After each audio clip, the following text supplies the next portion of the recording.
النهاردة هنحضّر مع بعض طبق من أطباقنا المصرية الأصيلة، الحمام المحشي رز بالخلطة. الأكلة دي طعمها مميز وبتجمع بين النكهات الأصلية اللي بنحبها. يلا بينا نبدأ.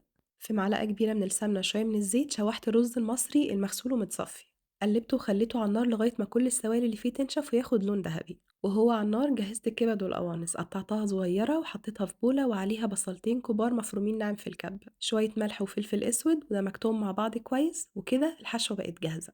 بعد ما الرز خد اللون الدهبي الحلو ده، ضفت عليه الكبد والقوانص بالبصل، وقلبت بقى كل الحاجات دي مع بعض كويس، وضفت مية مغلية. مش هضيف كل المعيار، أنا عايزاه يستوي 3/4 تسوية، فضفت شوية صغيرين.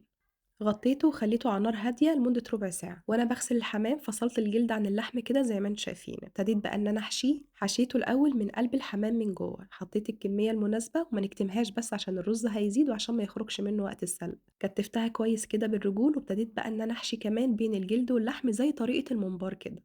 أحشي شوية وأزق كده لغاية ما يوصل للحجم الحلو ده وتتملي كده زي ما انتوا شايفين. سلقته في مية فيها طماطم وبصل وحبهان وفلفل أسود وملح، وخليته على نار هادية لمدة 40 دقيقة. وبعد ما يتسلق يتحمر في سمنة بلدي، ياخد لون حلو كده مع رشة ملح وفلفل أسود، ويتقدم كمان مع الرز بالخلطة اللي كان متبقي وسويته تسوية كاملة. وكده هيكون جاهز، وبجد هتاكلوا أحلى حمام محشي رز بالخلطة على طريقتي. لو عجبتكم وصفة النهاردة متنسوش اللايك والشير.